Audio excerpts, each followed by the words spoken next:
नमस्कार। आज हम संसाधन के प्रकार के बारे में समझेंगे। इन्हें उत्पत्ति के आधार पर संसाधन, समापत्ति के आधार पर संसाधन, स्वामित्व के आधार पर संसाधन, राष्ट्रीय संसाधन और अंतर्राष्ट्रीय सामुदायिक विकास, व्यक्तिगत संसाधन या स्वामित्व के संसाधन के अंतर्गत आते हैं। तो आइए इन पर हम विस्तार से चर्चा करते हैं। सबसे पहले हम उत्पत्ति के आधार पर संसाधन समझते हैं। ये संसाधन प्रकृति द्वारा जो प्राप्त हैं और मनुष्य अपने सहयोग से प्रौद्योगिकी द्वारा उसे और अधिक उपयोगी करता है। तो इन संसाधनों के बारे में हम चर्चा करते हैं। तो उत्पत्ति के आधार पर संसाधन को दो भागों में बांटा है, जैव संसाधन और अजैव संसाधन। जैव संसाधन के अंतर्गत इन संसाधनों की प्राप्ति जीवमंडल से होती है और इनमें जीवन व्याप्त होता है, जैसे मनुष्य, वनस्पति जगत, वनस्पति, मत्स्य जीवन, पशुधन आदि। इन सब में जीवन व्याप्त है, इसलिए इन्हें हम जैव संसाधन के अंतर्गत रखते हैं। अब आता है अजैव संसाधन। तो अजैव संसाधन के अंतर्गत वे सारे संसाधन जो निर्जीव वस्तुओं से बने होते हैं, अर्थात जिनमें जीवन नहीं होता, अजैव संसाधन कहलाते हैं। जैसे चट्टानें, धातुएं अजैव संसाधन कहलाते हैं। अब हम आते हैं समापत्ति के आधार पर संसाधन। तो समापत्ति के आधार पर संसाधनों को भी दो भागों में बांटा है, नवीकरणीय योग्य संसाधन और अनवीकरणीय योग्य संसाधन। तो नवीकरणीय योग्य संसाधन को देखते हैं हम। तो नवीकरणीय योग्य संसाधन वे संसाधन है जिन्हें भौतिक, रासायनिक या यांत्रिक प्रक्रियाओं द्वारा पुनः उत्पन्न किया जा सकता है, या उन्हें नवीकृत या पुनः योग्य संसाधन कहते हैं। अर्थात एक बार उपयोग होने के बाद उनका पुनः उपयोग होता है, पुनः वो उपयोग में आ जाती हैं, तो वे नवीकरणीय संसाधन कहलाते हैं। जैसे सौर ऊर्जा, पवन ऊर्जा, जल, वन, वन्य जीव आदि। इन संसाधनों को सतत या प्रवाह संसाधन में भी विभाजित किया जा सकता है। ये हो गए हमारे नवीकरणीय योग्य संसाधन, अर्थात जिनका उपयोग पुनः होता है वे नवीकरणीय में आते हैं। और अनवीकरणीय योग्य संसाधन, इनके अंतर्गत इन संसाधनों का विकास एक लंबे भूवैज्ञानिक अंतराल में होता है, जैसे खनिज व जीवाश्म इन संसाधनों के उदाहरण हैं। इनको बनने में लाखों वर्ष लग जाते हैं। इनमें से कुछ संसाधन धातुएं चक्रीय संसाधन कहलाते हैं और अचक्रीय संसाधन जीवाश्म ईंधन। तो जो धातुएं आती हैं चक्रीय संसाधन के अंतर्गत, इनका एक बार उपयोग होने के बाद हम पुनः उपयोग कर सकते हैं, जैसे आभूषण आदि।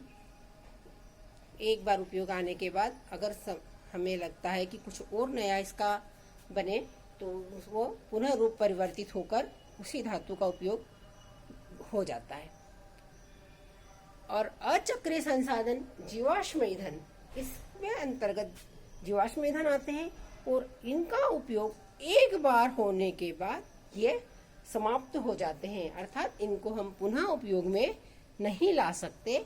ये अनवीकरणीय योग्य संसाधन कहलाते हैं। अब आते हैं हम स्वामित्व के आधार पर संसाधन। इन्हें हम 4 भागों में बांटा है। व्यक्तिगत संसाधन, सामुदायिक स्वामित्व के आधार पे राष्ट्रीय संसाधन और अंतर्राष्ट्रीय संसाधन। तो स्वामित्व के आधार पर हम देखते हैं व्यक्तिगत संसाधन। तो व्यक्तिगत संसाधन के अंतर्गत वे संसाधन निजी व्यक्तियों के स्वामित्व में होते हैं, अर्थात व्यक्ति की अपनी निजी संपत्ति होती है, वे निजी स्वामित्व में आते हैं। जैसे भूमि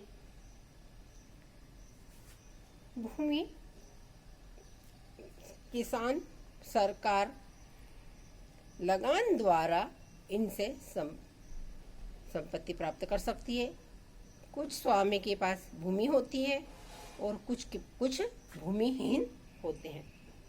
शहरों में भूखंड घरों के मालिक, बाग, चरागाह, पशुचारण, कुआं, तालाब आदि ये भी निजी स्वामित्व के अंतर्गत आते हैं, अर्थात वे स्वामित्व जिनका आधार व्यक्तिगत या निजी होता है वे निजी स्वामित्व में शामिल किए गए हैं। अब आते हम सामुदायिक स्वामित्व के अंतर्गत। तो सामुदायिक स्वामित्व के अंतर्गत ये संसाधन समुदाय के सभी सदस्यों के पास उपलब्ध होते हैं, अर्थात समुदाय के सभी सदस्यों के पास उपलब्ध है। जैसे गांव की वह भूमि जिसे सभी उपयोग करते हैं, शमशान, पशुचारण, पार्क, तालाब आदि। और नगरीय क्षेत्रों में भी सार्वजनिक पार्क होते हैं, खेल का मैदान होता है। तो ये भी सभी समुदाय के सदस्यों के लिए उपलब्ध हैं, इसलिए इन्हें सामुदायिक संप्रदाय के अंतर्गत रखा गया है। अब आता है राष्ट्रीय संसाधन। तो राष्ट्रीय संसाधन के अंतर्गत तकनीकी तौर पर देश में पाए जाने वाले सारे संसाधन राष्ट्रीय संसाधन हैं। अगर हम देखा जाए तो देश में जितने भी संसाधन हैं उस पर हमारे देश का अधिकार है और राष्ट्रीय संसाधन के अंतर्गत आते हैं। देश की सरकार को कानूनी हक है कि वे व्यक्तिगत संसाधन को भी जनता के हित में अधिग्रहित कर सकती है, अर्थात जनता का अधिक से अधिक हित हो वहाँ वो उसको अपने पास ले सकती है। जैसे सड़कें, नहरें और रेल आदि के लिए वह भू स्वामित्व से वह भूमि को अपने पास अधिग्रहित करती है। शहरी विकास के प्राधिकरणों को सरकार ने भूमि अधिग्रहण अपने अधिकार में रखा है, यानी शहरी विकास के प्राधिकरणों के अंतर्गत सरकार भूमि अधिग्रहित कर सकती है। सारे खनिज पदार्थ, वन्य जीवन, जल संसाधन, राजनीतिक सीमाओं की सारी भूमि आदि राष्ट्रीय संसाधन के अंतर्गत आती है। और 12 समुद्री मीलों द्वारा जो क्षेत्र है महासागर में वह भी राष्ट्रीय संसाधन के अंतर्गत शामिल किया गया है।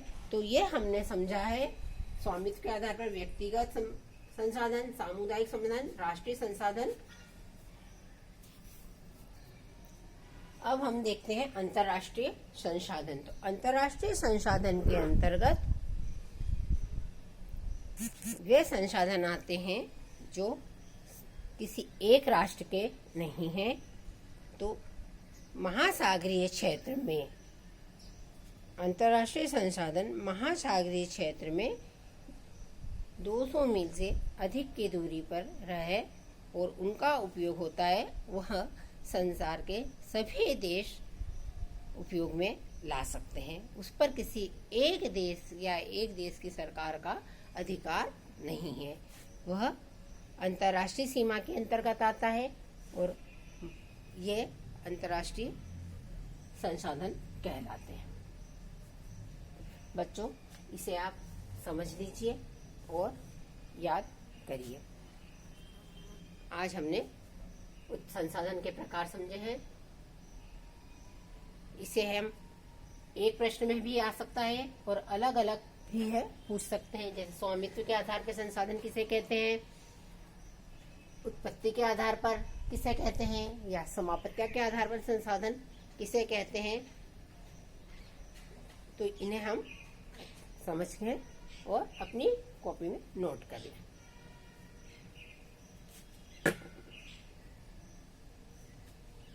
आप इसे अच्छे से नोट कर लीजिए।